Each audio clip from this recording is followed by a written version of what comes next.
Second, with Trillian, we did do a robust due diligence, but it should have been done earlier. Some of our people had raised concerns about Trillian. The due diligence should have been completed before any work started. We were so focused on delivering our work that we did not focus enough on the broader context and risks. That was wrong. We deeply regret that mistake. This meant we did not recognise soon enough how our focus on making a difference at Eskom and our commitment towards supplier development partners could be abused. Some of our people had raised concerns about Trillian. We did not recognise soon enough that the governance structures of Eskom and possibly Transnet were compromised. We were so focused some managers were not working in good faith. We should have broader context and risks. In November 2015, before the project began, Regiments explained to us that its consulting unit was called Trillian. Some in our client service team took Mr. Wood at his word. Credible and respected black owners committed to supply development aims were lined up. We should not have accepted this. Then, as we wound down at Eskom in mid-2016, our client team continued to interact with Trillian at Eskom.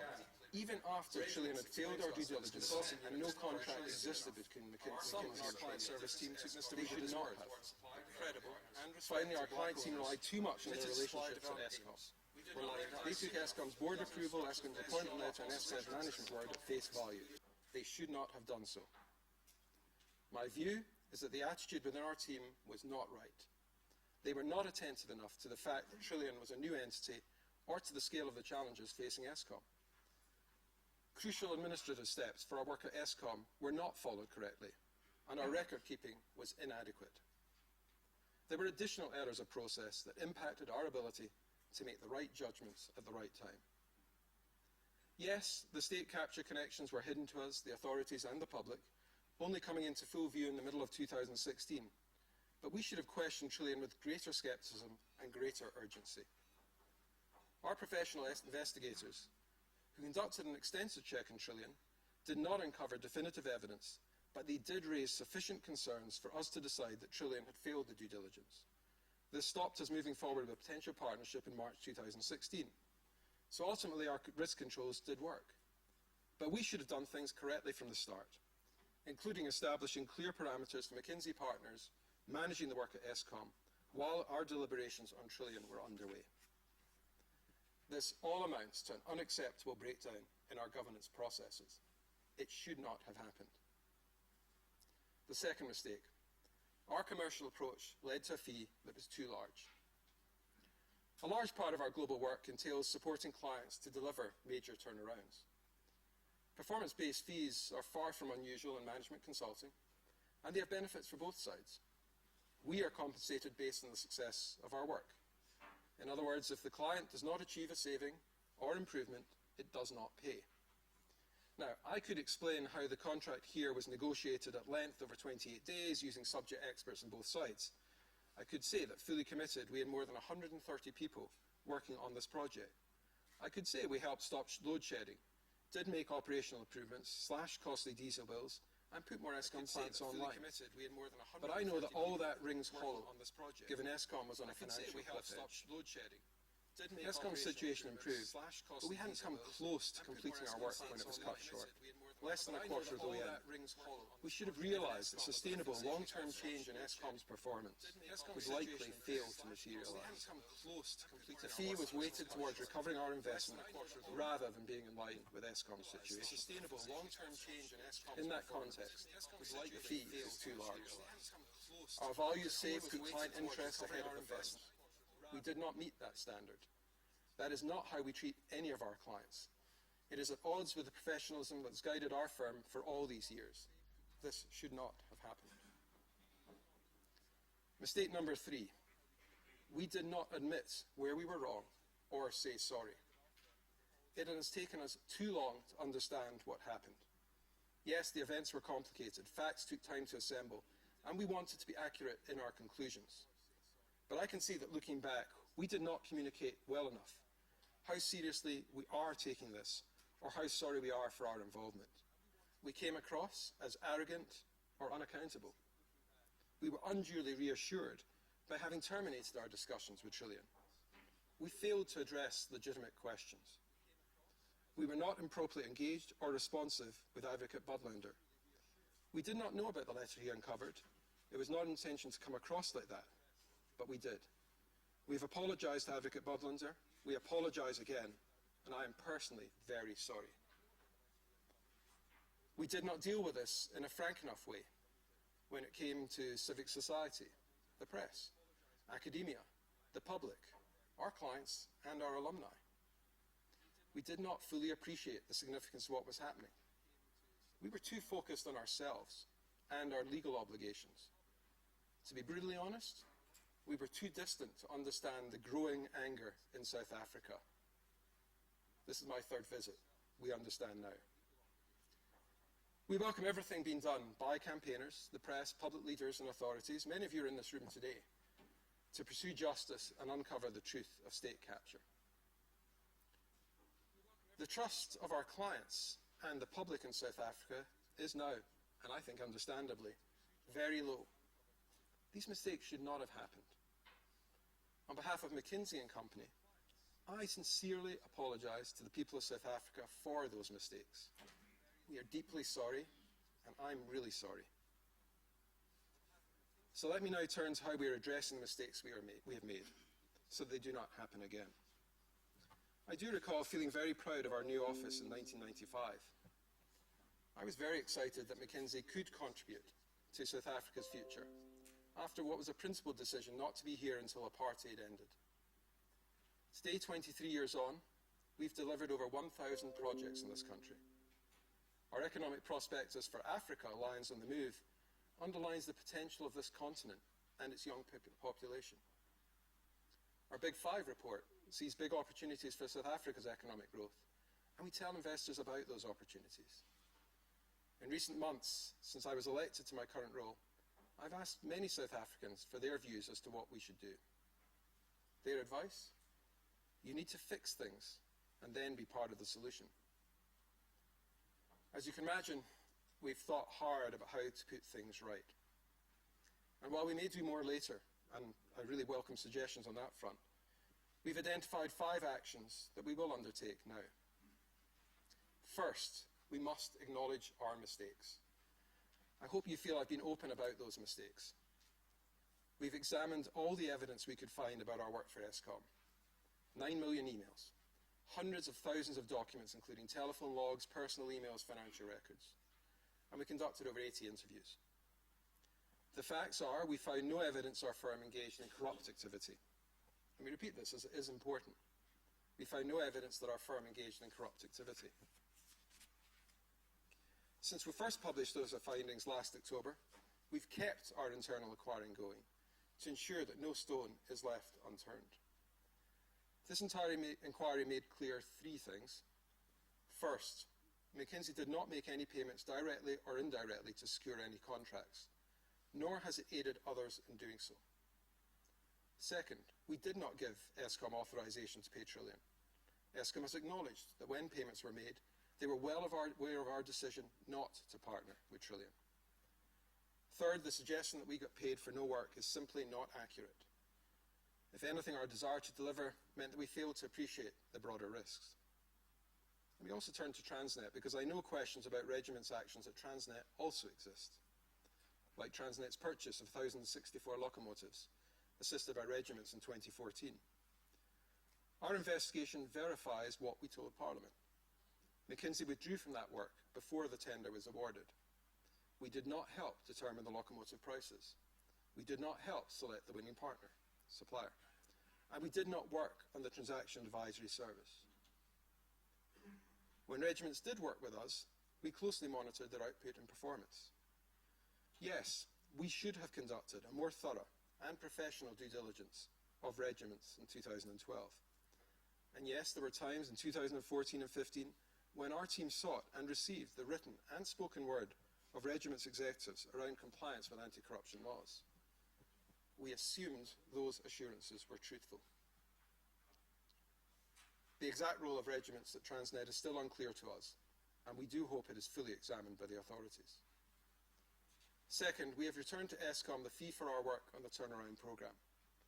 This is something we committed to months ago when we found out Eskom had not followed the correct procedures for approving the contract.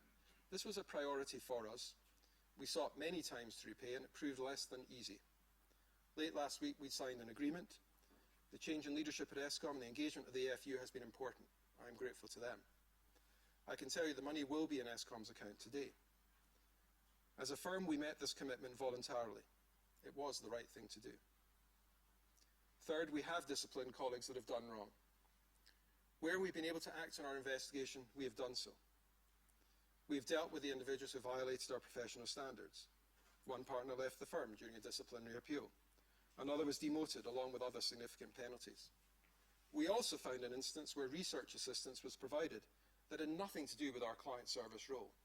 That is unacceptable to me. I really wish that I could say more, but the terms of those actions prevent me from doing so. I can say that illegality or unethical behaviour in any guise has no home in McKinsey. I welcome everything that has been done by public leaders and the authorities to piece together and halt state capture. We will continue to cooperate with all relevant authorities or investigations. Should the Portfolio Committee on Public Enterprises report contain any lessons or actions for us, we will act, and we will act with speed. If the Honourable Judge Zondo asks us before his commission, we will be willing. If he finds fault with any of our people, we will address those faults. We will examine and can only examine the facts we have access to. I encourage anyone here with any new information or evidence to come to us. It will be pursued fully. And if new failings or findings should come out of any external processes, we will act on them decisively and promptly. Fourth, we have upgraded our internal processes in order to prevent mistakes with our supplier development partners. We have revamped how we pick them. They must now pass a rigorous pre-screening to go onto a vetted list of approved partners. We've set up a new local risk committee so that assessments are made by partners who understand the local context. There will be no way for supplier development partners to start work without contracts. We will not accept recommendations solely on a client's say-so. We will always check. We've replaced and upgraded our South African office's finance, legal and compliance staff. Globally, we've undertaken a firm-wide policy review to identify and close the process gaps where we serve public sector and state-owned company clients and where we work with external partners. As a result, we have strengthened our global compliance activities. Partners must now check proposals to serve all new clients or clients we've not served for over 2 years with firm leaders. Partners must seek approval of new development partners from firm leaders. All public sector work must be registered with our risk team before proposals are submitted. Annual risk assessments will be conducted for state-owned company clients, and our legal department must review all public sector and state-owned company sole-sourced work. Fifth, we hope to contribute to the future of this country. If we can find some way to be of value to South Africa, then we do stand ready to assist. We are willing to commit resources on a no-cost basis to the country's priorities, such as job creation, economic growth, and attracting inward investment. One area where we've already committed our expertise in other countries around the world is in building the skills of thousands of unemployed young people through our Generation programme. All that said, we do not presume to know how or if we can help. We humbly ask that you help us understand if, how, and where we can be of service to South Africa. So as I conclude, and as I said at the beginning, we owe the people of South Africa, civic society, academia, our clients, our alumni, and our colleagues an apology. This situation should never have happened. The fact that it did is a source of enormous regret. With that in mind, let me repeat, we are deeply sorry as a firm, and I am truly sorry as its leader. More than this, we are committed to learning the lessons that will ensure that it does not happen again. Indeed, I hope you will allow us to earn back the trust we have lost, and in doing so, regain our ability to contribute to the future development of South Africa. Thank you for listening, and let me end, as I began, with one word: sorry.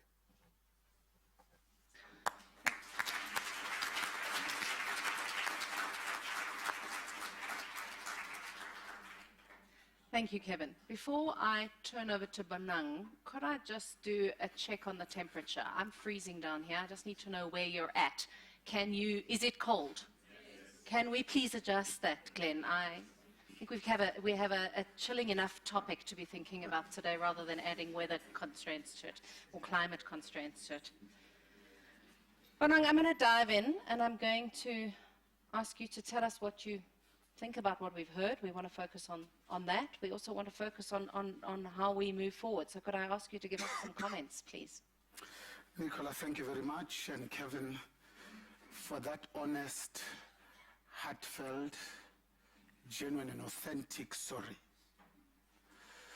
Better late than never. Especially with one or two things that you've invited us to comment on.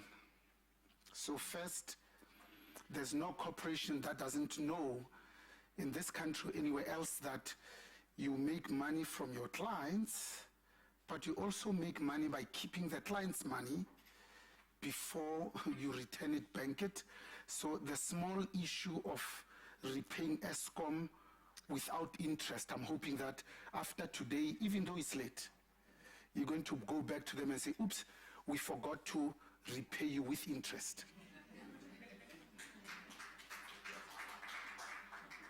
Secondly, unlike the narrative in South Africa where sometimes we say nobody has laid any charge or have not been found guilty by any court of law, that you're not going to wait to be invited by this independent judicial commission of inquiry into state capture.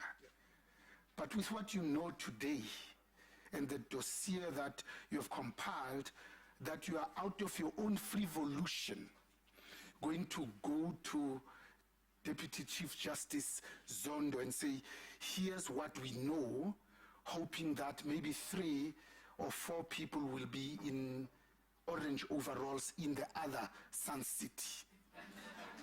Because South Africa deserves that. We have earned it, and we want to witness it in our lifetime. Thirdly, crisis management is about remembering the people involved. So we speak about Adila Chowan at Imperial, not a female black person. So McKinsey, having a presence in 62 countries, must understand the context of South Africa because it's unlike any other country anywhere else in the world. This is the only country where for 350 years, the peoples of this country have been subjected not only to colonialism, subjugation, exploitation, but their dignity has been ripped out of the centerpiece of the pupils of their hearts. So in this country, not only did McKinsey steal from one of the 54 African countries, but in a country where there are more people on social security than those that are gainfully employed. 17 million versus 15 million. Where in 2018, we are still talking about the intersectionality between class, race, and gender. There's more women in this country than men, but companies like yours still pay women 73% of what they pay men for work of equal value. In a country where 5.9 young people are unemployed. 10 million of them are not in education, employment, or training. Where unemployment is 35%, but more than 50% amongst young people. Because we're in an institution of higher learning, where more than 90% of all the students in Fort Hare depend on NSFAS, not for their education and accommodation, but for their very survival. So how, in a country like that, McKinsey could have allowed itself not only to be in the center, but to aid abet state capture? It's nice to give it names, because for the last 10 years, somebody could say, maybe I did not know. So when in France, people bribe, steal, and cheat, it might be lost in malfeasance. In South Africa, it is what it is, state capture. So now you return the money to Eskom. This is the Eskom that, when it was chaired by Dr. Ruel Khoza, had a rating agency higher than sovereign. Today, this Eskom, as a direct result of the actions of McKinsey et al., now has to borrow money, not to service the capital debt, but to pay interest. So look at the math in 2018. This is a company out of just the BUILD program, Midupe, Kusile, and Ingula, pays every year about 57 billion. To service this debt that is approaching 400 billion, 350 billion that has been guaranteed by our not so rich government, 295 has already been accessed. 30 billion is spent just on servicing the interest. You add the two numbers, it's 90 billion. Lastly, how much cash do they generate from operations? 43 billion. The math doesn't add up. Making Phakamane Hadebe's job totally and absolutely impossible. So when he starts by saying, we've just borrowed from the banks 20 billion in 3 days of my appointment, therefore it makes sense to put 0 salary increase, the unions looks at him funny and say, that's not what we've become accustomed to at Eskom. We are accustomed to double-digit increases. 48,000 employees, 15,000 to March, that are paid much more than even in the private sector. The legacy is going to be with us maybe for another 10 years. 5 years to fix, another 5 years just to get to where we were before. So you can see that the ramifications have been deep and wide. It's not just about being sorry. So remember the people concerned. Tell the truth, the whole truth, and tell it quickly. It took McKinsey inordinately long to get to where you are, but we're happy that eventually you did. So I thank you for the courage, for the leadership, but I thank you personally for being vulnerable with us.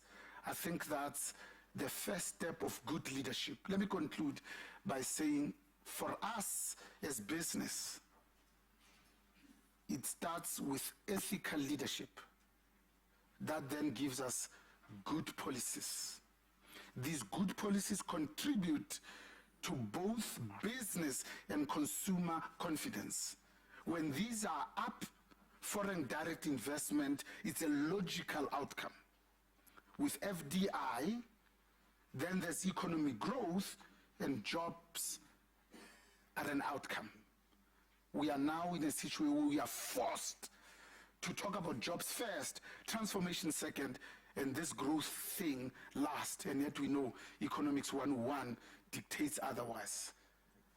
Because context in South Africa is everything. You are part of a business community that, after this 350 years, didn't even ask for forgiveness, just took forgiveness. After taking it, you still behave. Address around the pain. There were two clear questions that I heard in the beginning that were about the interest, which is the headline of the business day today, and that were about, obviously, the sharing with Judge Zondo and the Commission Interstate Capture. And then there have been a series of observations which I'm going to invite you to comment on, but I'd like to add something from my side, which goes to the rethinking or the thinking around the purpose generally of businesses, but specifically in McKinsey's case. There was commentary in the New York Times around the business model, and I think some comments made from McKinsey, if I have it correctly, about a client-focused organization. What I hear from Bonang is a deep call for a context-focused organization. And certainly we may have unique properties, but we are certainly not the only country in which you operate that is experiencing deep social justice issues, issues of inequality. And so I would like to add to that, to hear a little from you about how events like this and occurrences and mistakes like this possibly shift that client focus. Nobody is asking you not to be client focused, but beyond that, and how you would see that embedding. So that's a lot in one mouthful. If you want to take it staged, please feel free to. Well, let me start, and I'll just take them in the order in which you raised them. So, better late than never. I'm here. We're here. So, let me just, actions I think speak louder than words. On the question of interest, we've been trying to recently conclude an agreement with Eskom and the AFU. We started that discussion back in January, and that agreement was around the 902 million that I authorised repayment on Friday, and that will be in Eskom's account today.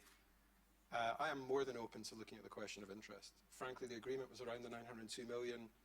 I was just very focused on saying to everybody, this has gone on long enough, this must get repaid, let's do that now.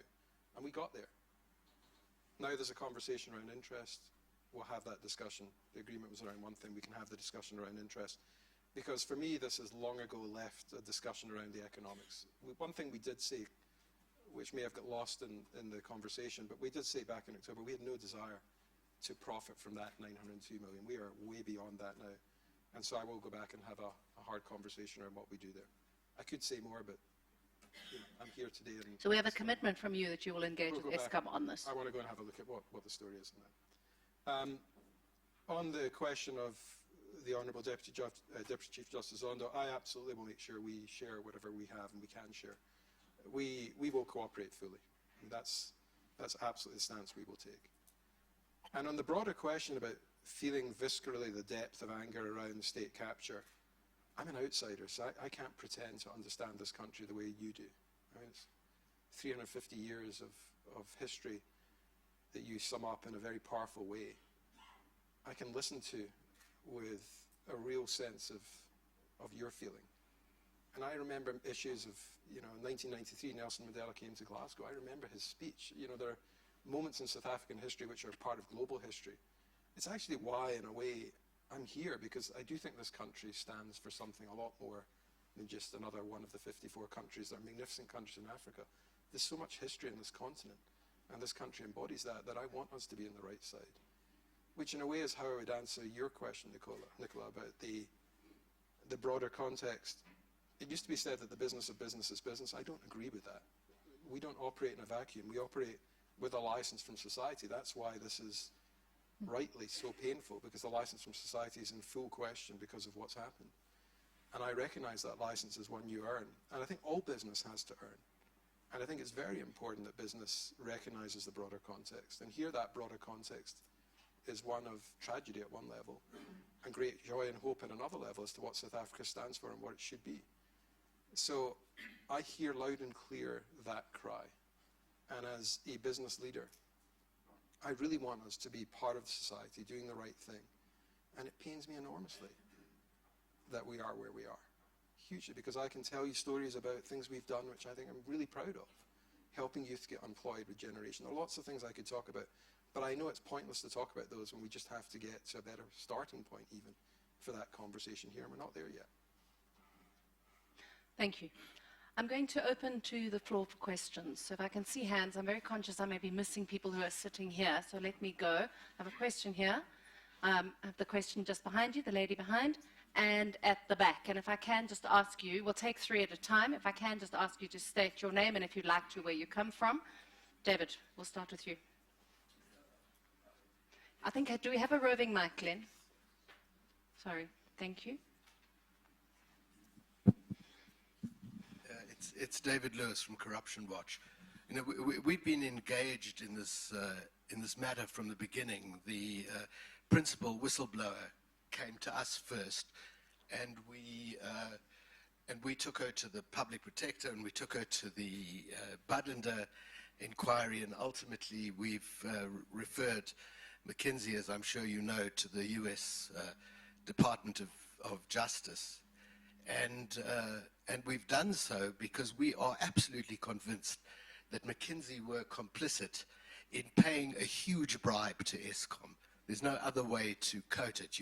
As far as we're concerned, you're guilty of offences in terms of the Foreign Corrupt Practices Act and the South African legislation. And the modus operandi was actually quite consistent with the rest of the Gupta's modus operandi in dealing with state-owned enterprises. What happened essentially is that they interposed a Gupta-connected company between the private sector company wanting the contract or wanting the regulatory approval on the one hand, and the government agency or state-owned enterprise or minister on the other hand. And then they arranged to pay this intermediary company a large amount of money, usually in the form of a commission.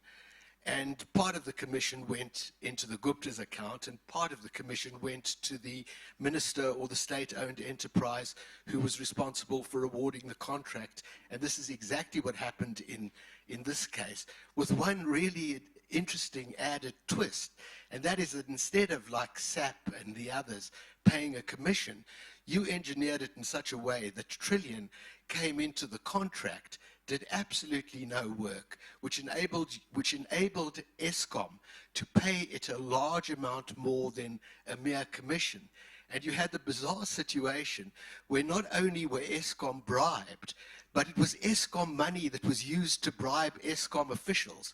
They effectively paid Trillian 600 million rand, part of which went into the Gupta's offshore accounts, and part of it which went into, I don't doubt it, the offshore accounts of Eskom executives. I mean, do we have the ability to prove that last mile? No, we don't. That's why you need the US Department of Justice or institutions with policing powers. But I have absolutely no doubt that all the inferences point in that direction. And frankly, you don't get to say you're sorry and give back the money in situations like this. You know, when you steal large amounts of money, you go to jail and you give back the money. And let me tell you, anybody here who needs disabusing of this would not be an unusual situation for a senior McKinsey executive. 6 years ago, one of your predecessors went to jail for 2 years on an insider trading scam. And guess what his surname was? It was Gupta.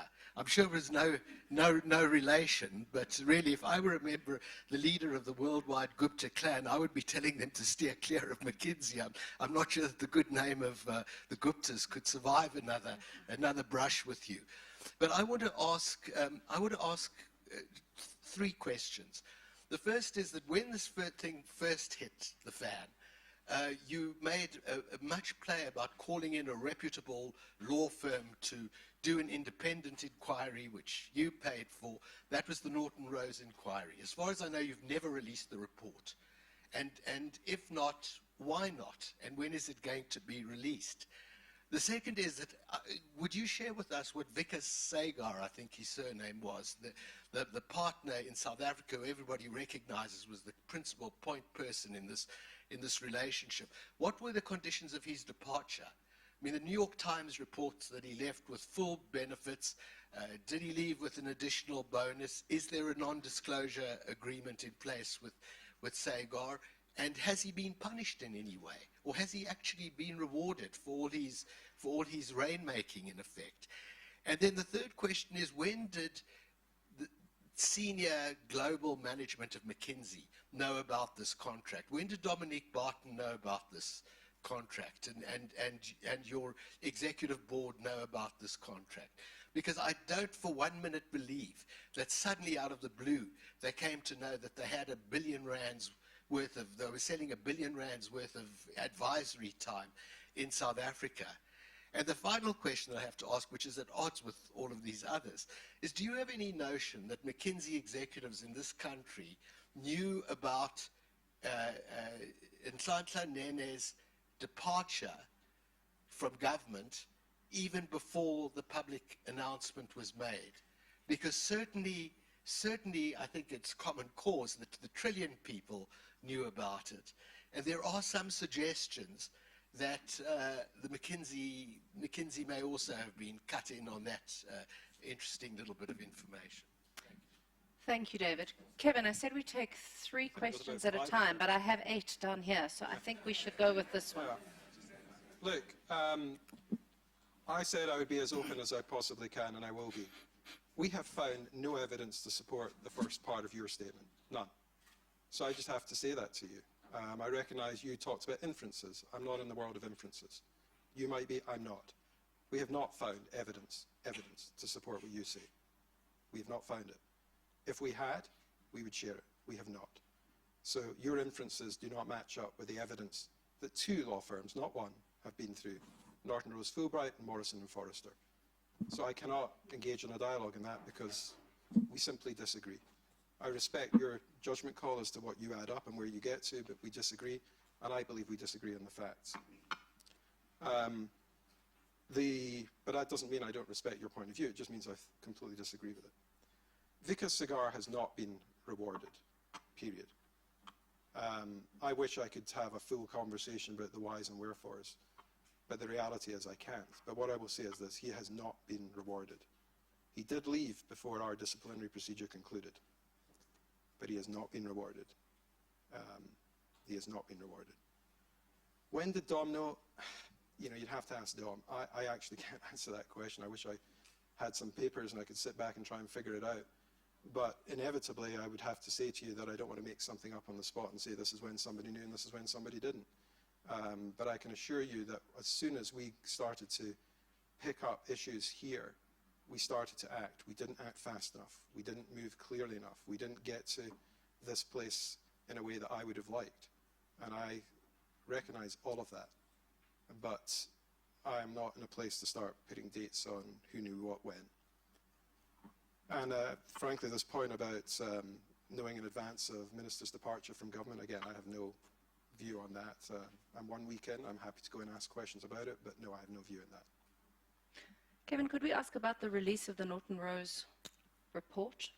Yeah, I will go back and look at what we've released and what we've not released. I mean, we've tried to share the key findings. So let me go back and have a look at what we've shared and what we've not shared. I'm very open to having another look and seeing what we said. So perhaps we could follow up with you on that. All right. Thank you. Can I go? My name is Nonkululeko Nyembezi. I am CEO at ICOCO and chairman of the JSE. And in my past life, have had McKinsey as a consultant on some very, very big projects. And actually, in one of the entities with which I'm associated, we were presently engaged with McKinsey. So I'm one of those people, when you talk about your disappointed clients, to give one a face. And initially, I think those of us who had anything to do with your firm simply refused to believe it, though it's completely impossible, cannot be so. So you're quite right that there's been disbelief from the business sector, much more than anything else, quite apart from the social issues that Bonang and David alluded to. So from my perspective, what I heard in your action plans seemed very comprehensive and probably does address what I thought were the immediate fallout areas, so the processes, the governance, and all that. But underlying everything that has happened that you've said is the issue of culture. Mm-hmm.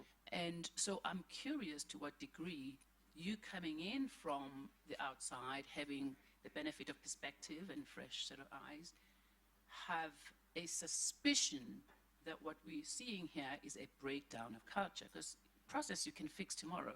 Yep. Everybody's got to get approval here, there, and everywhere else. But if I listen to what you've said, think about the New York Times article and start to look at the pieces and how they connect together, you're not addressing the cultural issues, which are much, much harder to fix.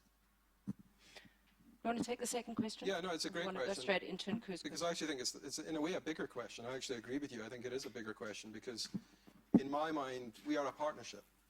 And partnerships work on the basis of partners being able to commit the firm and represent the firm. And it's very important that partnerships live or fall on the basis of the way in which they behave.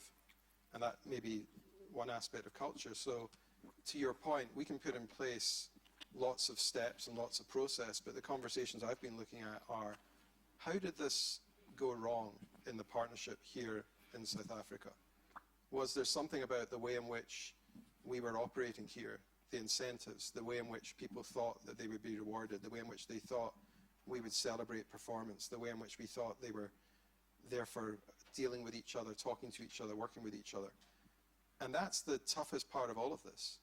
So working with the new head of Africa that I've appointed, who's actually based here and is now the head of the whole region, I've very much made at the heart of this, the partnership, really sitting down and going through what went wrong, not from the technical point of view, but what went wrong from the cultural point of view. How did this possibly occur? Because we actually do take very seriously the values, and the values are only words on a piece of paper at the end of the day if they're not lived by. And the fact they weren't lived by is a massive issue. And I'm very exercised by that. And cultures require hard work to create, and they can be destroyed really quickly. So this group of partners, which is a very different group now than it was at the beginning of this whole situation, is one that I believe is motivated to go through a process to really learn from what they did wrong and what we did wrong, and to put it right by finding ways to talk to each other, to trust each other, to make sure they know each other. There's a lot we have to do to get culture right, and it includes the way in which we think people are incentivized. But there's many other aspects to it. It's who they are, their character. All of that has to be looked at. I happen to believe now we've got a set of partners who could easily have frankly just left us. Go do something else. It's not easy to sort of turn up and be shouted at by groups of people who, just because you say you're from McKinsey, immediately react, and understandably react. I'm not in any way critiquing, but the partners we have now have chosen to stay because I think they believe that they can be better partners, better people, and that they themselves can help South Africa because of what McKinsey globally does bring, which is a unique set of capabilities that in so many cases have done good, and in this case have done bad. But I agree with you, culture is the thing I'm most focused on. Of course I worry about the other stuff. Thank you, Nkululeko. At the back, I had a Hi. document. Yes. Paul O'Sullivan, Forensics for Justice. Kevin, I don't feel good for you because you're in a very, very difficult position. I acknowledge that. You've come all the way from Scotland where the weather's rubbish. It's like this. Yeah, It's a beautiful summer's day. only there it's your midsummer, here it's love it. midwinter. Kevin, I've gone through your notes. First of all, I want to record the following. While McKinsey and Trillian and all the Guptas were banking all their billions of rand, myself and others working in my organization were being kidnapped by corrupt cops, dragged off planes, jailed, tortured, and all this was going on to suppress the investigations that we were engaged in, which not just aimed at the Guptas, but at the corrupt police officials that were helping to suppress the opening up of these investigations. If we hadn't have had a captured criminal justice system, the capture of Eskom and the capture of Transnet and South African Airways and all the other state entities and government positions would not have been possible. But I just want to take issue with a little bit of what you've said. You've said the following. First, we acknowledge our mistakes. I don't think there's any doubt about that. You wouldn't be here if you weren't acknowledging your mistakes. But then you say the following. We have examined all the evidence we could find about our work for Eskom. The facts are, we found no evidence. Our firm engaged in corrupt activity. I have to say that commissioning your own investigation through a law firm, and I'm, the law firm in question I have no issue with, but we do know there are plenty of law firms out there that will give you the report that you're looking for. Now, I met with your senior management team in South Africa a couple of months ago, and I asked SAF, why didn't you open a criminal docket against the people involved at McKinsey for what has gone on? And the answer I got was very bland, and it's probably the reason why I wasn't invited to be here today, but I had to gate crash, is that we couldn't find anything that we'd done wrong.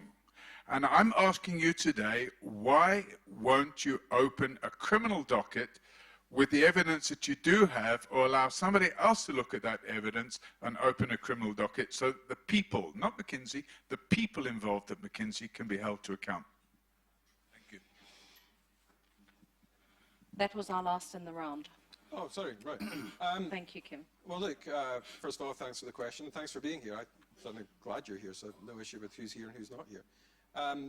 The honest answer is, at this point in time, we stand by everything that's in that statement. I've looked at the evidence, we've looked at the evidence, we've had 2 law firms look at the evidence, and we are where we are. We don't believe there's evidence of corruption. In the event that there is new information that people have that says that's wrong, bring it, give me it. I will take that very seriously. But I'm not about to sit here and start saying we're going to do this, we're going to do that, and criminal charges. That's a very difficult and complicated subject, which I'm not going to go into. But what I will say is, based on the evidence we've got, we have not found evidence of corrupt behaviour of the kind that you seem to think that there is. That's what we found. And we had 2 firms do it, and your experience of law firms may be different to mine. I believe these law firms act because they're there to do a good job of getting to the bottom of the evidence, and they've been through, as you can see, millions of documents. I mean, we've not held anything back, and so if they've not found anything, they've not found anything. Right, can I open for a second round of questions? If media would like to ask questions, they're welcome to as well. 1, 2, 3. Alec.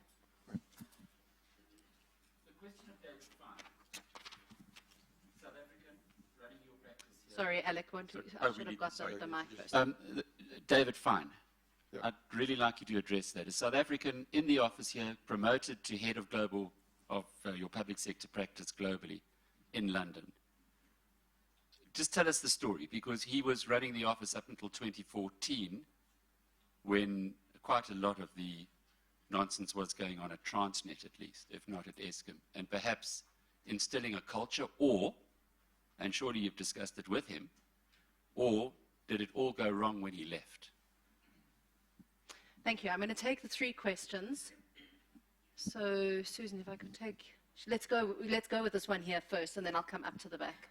Hi, Susan Comrie from the Amabungano Centre for Investigative Journalism. You say that you've examined all the evidence that you could find about your work with Eskom. What about Transnet? Because we published a piece last year where we looked at how McKinsey's contract with regiments at Transnet, on the Transnet GFB contract, how millions were being channeled into letterbox companies controlled by Salim Esser and the Guptas. Now, you say that you made mistakes, but from what we can tell, you didn't just get into bed with the Guptas, with the architects of state capture once, but twice, at least. So how can that be a mistake? And when you say in your speech here, you talk about there were times in 2014 and 15 when our team sought and received the written and spoken word of regiment's executives around compliance with anti-corruption laws. And we assumed that those assurances were truthful. What does that mean? Perhaps if you can just take us through that. Thank you. We'll take our final question at the back.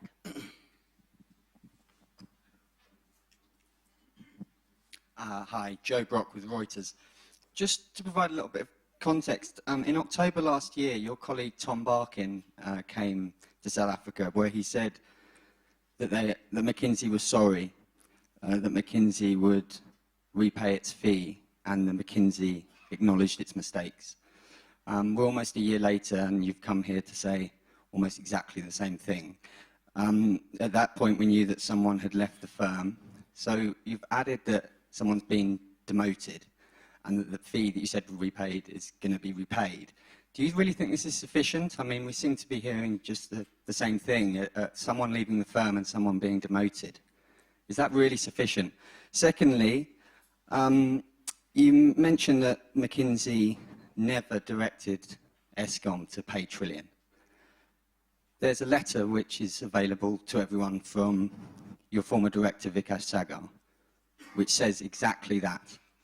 So I know you don't want that letter to exist, but it does. So how can you explain that McKinsey didn't authorise Eskom to pay Trillian when there's written evidence that it did? Let me Thank you. Let me start. Well, I'll just go in reverse order. It's probably easier because I'll take the letter first. The letter of February the 9th that you're talking about were related to the corporate plan, not the turnaround programme. So let's be very clear. It doesn't relate to the 902 million rand issue. It's a totally separate issue.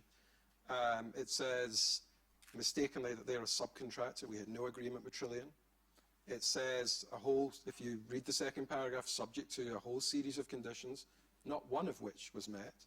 Eskom themselves have said they did not rely on that letter to make payment. So I completely reject the premise of your question. The letter is bad, don't get me wrong. Of course I don't like that letter, and it was the letter we didn't know about. But the premise of your question on that is demonstrably wrong. It's wrong. Separate issue, separate contract, very clear set of conditions. Read the letter. It's 2 paragraphs to the letter. You're referring to the first paragraph. On the has sufficient happened since October, I think a lot's happened since October. First of all, we have been through, if you think about the 5 things I actually talk about, I don't just talk about one thing. The apology, you can decide whether the apology feels the same or different. You can decide whether the apology is more comprehensive or less comprehensive. I happen to think there's a lot more to what we're seeing now. Secondly, the series of steps we've put in place, which I think are quite comprehensive, as one of the earlier comments was made, are deliberately comprehensive. And they're not just about South Africa, about the firm as a whole. So none of those were in that original conversation, and I think that's because we've been through a real process to understand them. Thirdly, we have extended our look to include Transnet. So you'll find that this comment, that's why I talked about Transnet in my dialogue, and I'll come back, Susan, and talk more about that, but I just want to deal with this. Fourthly, to be crystal clear, there are a number of new colleagues now who have responsibility that did not have responsibility before. I've mentioned our head of Africa, who is new, and our head of the region, who is the same person who is new, based here. I've mentioned the fact we've upgraded and overhauled our legal, our finance, and our compliance teams. So actually, although, Joe, I think it's tempting to go back to the headlines in October, the reality of a lot has happened. And look, on the payment question, it took a long time. I wish it had been quicker. As soon as we had that signed agreement, I actually, just to be clear, I moved the funds into South Africa early so that we could actually, as soon as we had an agreement, make payment. I gave that instruction because I did not want any delay, even though, frankly, there could have been risk of what could happen to those funds. But we decided to do that early, and then the moment that agreement was signed, the money moved. If it hadn't been on a Friday, it would have been on a Friday, but of course the weekend got in the way, so that's why it's on the Monday. So actually I think quite a bit has happened since October, quite a bit, along with a whole pile of work to really establish and make sure that we've left nothing unturned in terms of our own investigation. Is that sufficient? You will decide. I personally think it's quite a lot. On Transnet, we are, and we have, been looking very hard at Transnet. There's a very thin line between regiments and Trillian, that's the issue. So, in part, that was the problem. And remember, at Transnet, we encountered regiments there. We didn't go seeking them. They were already in Transnet. And we assumed that we're truthful because they were already there. When they were asked to provide assurances, they provided those assurances. We didn't do a good enough, as I said, we did not do enough by way of due diligence when we encountered them back in 2012. And we should have done. We absolutely should have done, and we didn't. And I think because of that, we ended up with a relationship with them that endured until, of course, they became Trillian. And it kept going at regiments until the Bobat letter, and then we ended that relationship in February of 2016. So I think there is obviously mistakes that we made along the way, one of which, to answer your question, was this lack of a thorough due diligence right at the beginning in 2012, because we accepted their answers to questions. Today we don't do that. Frankly, we didn't do it with Trillian. The due diligence eventually said, don't work with these guys. It took too long, and things happened in between, but we actually did have a final say, which is we're not going to work with them. And in fact, we gave, I think it was a February 26th letter we already sent to Eskom saying we have real concerns over Trillian, we're not ready for them. But mistakenly, our client team went on and let them work, and that was a mistake. So the assumed truthful bit refers to, I think, back in 2012, the quality of the due diligence and the work we did was not good enough to get to the bottom. That was a mistake. Can you just elaborate on what that means? What assurances were they giving? We asked for assurances about their ownership, who was behind them, what their status was, their track record of experience. We did ask for all of that. I don't think we did enough to get behind the first level of answer. That's the mistake. Today we don't do that. We didn't do it with Trillian. We went a lot further. We had control risks, really get into Trillian. And we did understand a bit more, but we didn't get far enough in that. On the question of David, I think it was Alex, you asked, or Alec. Look, I would say this. David is the leader of our public sector practice and was in that role because of his knowledge of the public sector. You heard what he said in Parliament, and I think he was very open, very direct, very frank, and shared not just the substance of what happened, but also his personal emotion around it. And I watched that, and I thought, there's somebody who really is trying to do their best to be as open as they can, and who is much more knowledgeable about the history of South Africa than I ever will be. And that's why I think he himself showed his vulnerability in that session, and personally, you could tell was going through all that he was going through. I don't have a strong sense of his role, and maybe that's because I'm only new to my role. So I'm not going to get into the whys and wherefores of any one colleague, because I actually believe, as I said at the beginning, that culture is formed by many people and how they chose to behave. And I'm not going to single out one person in this session and start talking about their pluses, minuses, but I will say this: the culture of that office was not what I want it to be, and I'm working really hard to change it. Bonang, our title of this address today is Learning from the Past and Looking to the Future. I have no doubt, and there have been commitments from Kevin around certain areas that may need to be investigated. Stories cannot be closed necessarily.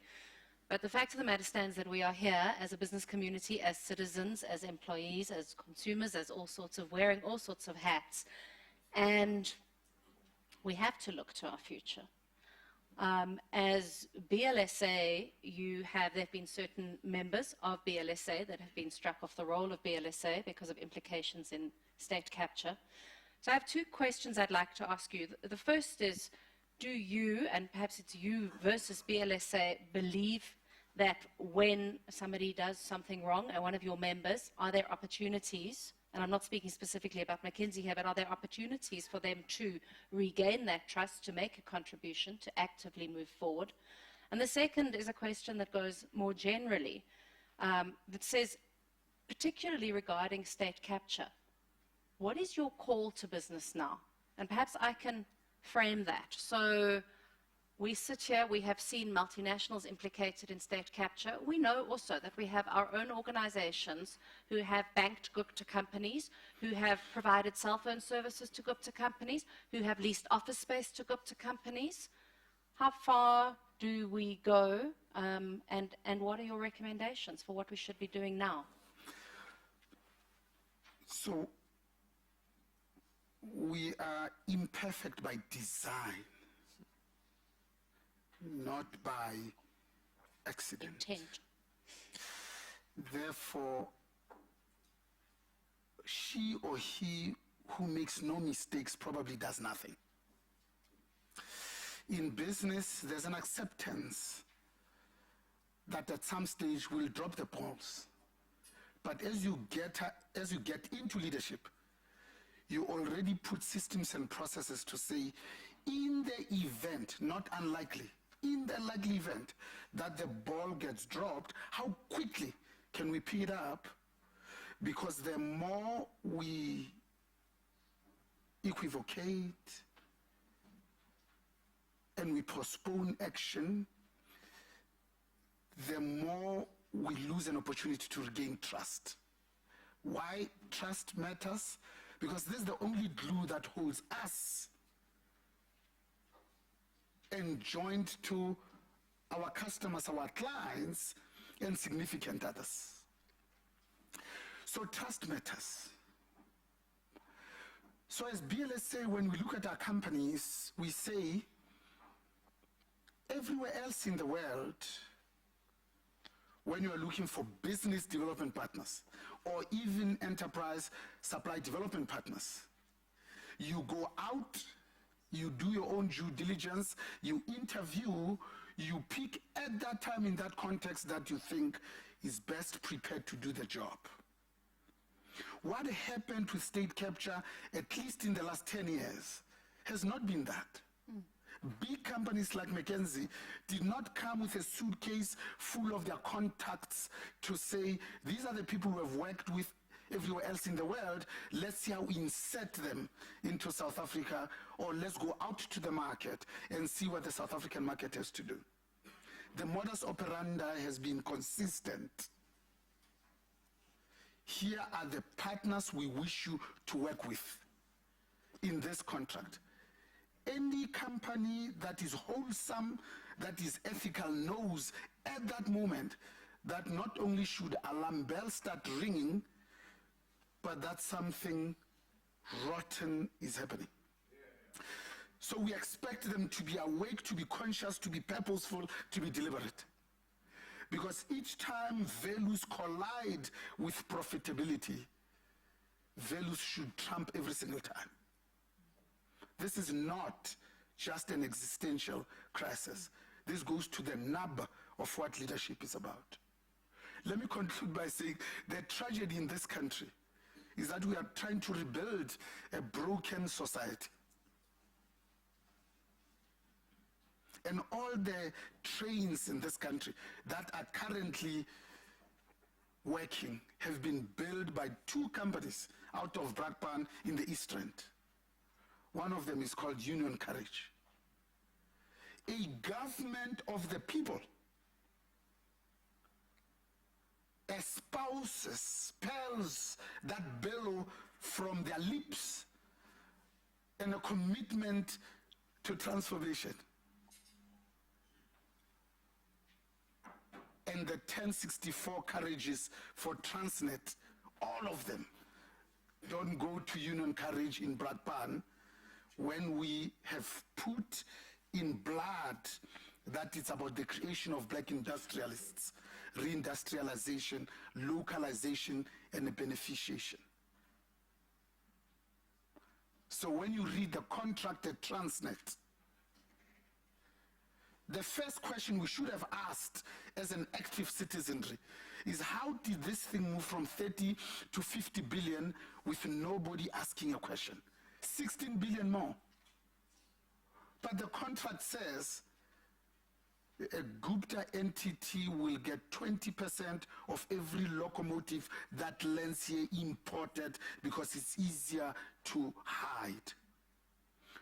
And the last part says, for which no work is expected. And we're sitting 24 years later into democracy and we are not revulsed. That to me is the tragedy. So moving forward, I think our members, 84 CEOs of large entities, should not start having a conversation about what type of South Africa we want, but should be saying, what have we done to get ourselves to be where we are? And how do we ensure that we never demobilize too quickly? How do we join with civil society, with Amabungani, with David Lewis's Corruption Watch, not just to hold these public servants finally accountable, but to insist to be involved in policy making as well. Change is not happening. So you're calling for a Change broader is shaped. scope of corporate citizenship. Absolutely. If I hear you define what corporate citizenship means right now, Absolutely. it's an expanded definition, if we could refer to And that. it needs to be led by business, not just business to be invited. Business must fund it. So companies that say they are sorry, they must take maybe 10% of this money they've paid to Eskom and fund these civil society movements. Because sadly what's happening in South Africa now is South African business think we've got the most business-friendly president. Now we can go back to our barracks because we've got our boy. And he'll sort it out. He'll sort it out. I think that's the time that all of us need to redouble our effort. That's why we fired KPMG, not Transnet and Eskom first. Charity like clarity begins at home. We wanted to start with our own. At best, it's just symbolic because all of us are rotten to the core. Well, hopefully we continually fight against that. So I've heard one intimation I was going to ask you because Kevin had made a point, and I think you phrased it well in the sense that one cannot come back and automatically insert oneself in. You've said we're here and we would like to contribute. Bonang, I have heard you say that one of the contributions you'd like to see is greater engagement from all of business, but specifically referencing McKinsey in the civil society organizations that help us with our tramlines and ethical tramlines. I want to get into the queue for a chair on corporate governance, Kevin, but I'll have a separate conversation with you another day. Is there anything else that you would want to comment on around today's matters and the discussion that we've had? Because I'm going to hand over to Kevin to make some closing remarks if he'd like to. So the last statement I made, I think bears repeating. That change isn't happening. It's shaped. That our job as leaders is not only to inform, but to influence. Not only to describe, but to define and shape. That's what leadership is called upon. South Africa is hurting. And what McKinsey should be asking themselves and BLSA is how can we actively contribute to give effect to the South Africa of Rolihlahla Nelson Mandela's dreams, to contribute to nation building so that we get social cohesion in our lifetime. The stats are appalling. So last Employment Equity Commission report says black representation in positions of leadership was 14.4%. The chairperson of Employment Equity Commission releases the results last Thursday. You'd think that would have progressed. We have come down to 14.3. At top management, this was 22.5. We have gone back. At professionally qualified, i.e. middle management, was 49.1.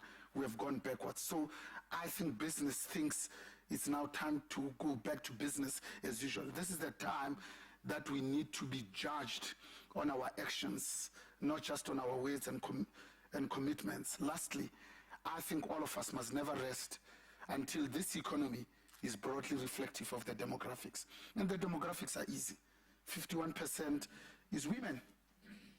So gender equality and youth unemployment are the two biggest risks that we are confronted with as a people with great natural endowments. Thanks, Nicola.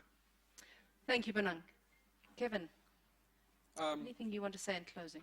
Well, in closing, I would actually pick up on what Bonang said. There was nothing, nobody at McKinsey thinks we go back to business as usual. So that's one reassurance I can give you, whether here or globally.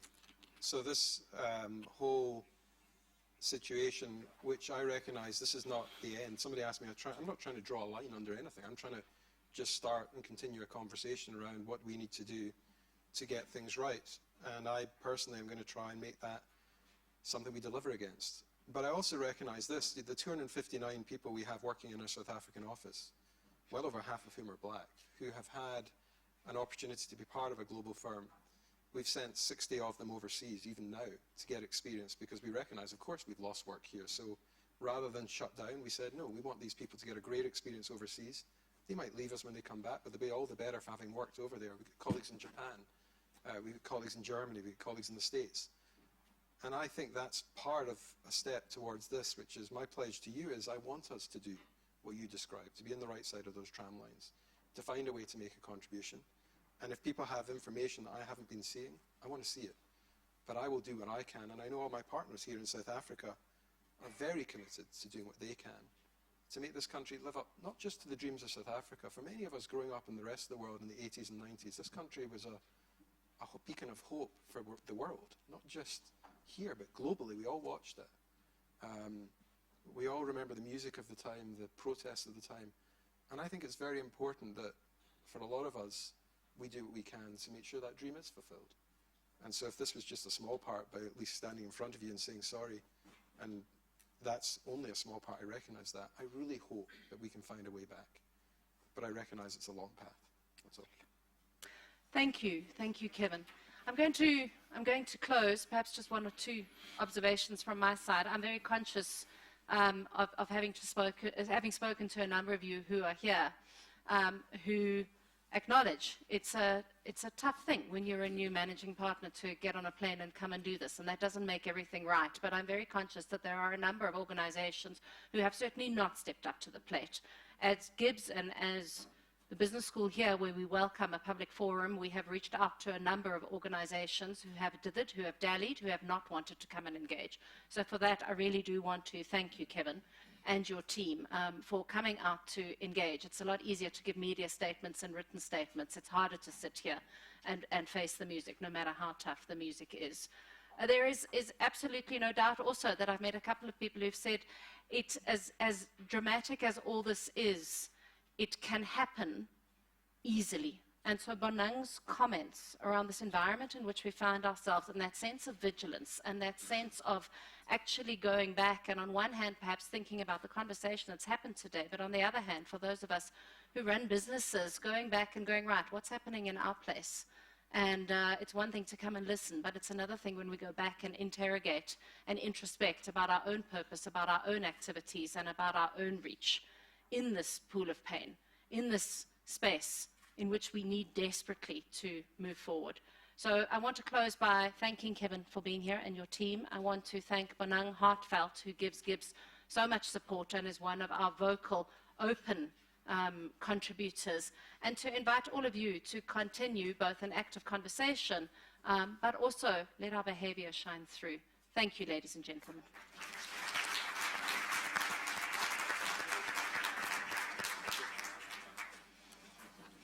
Thank you. You make it sound so easy. It's not. But if we talk about it, it takes us further. Absolutely, my dear. I'm down on How my are knees. you? Nice to see you. It's brilliant. It's good. I lose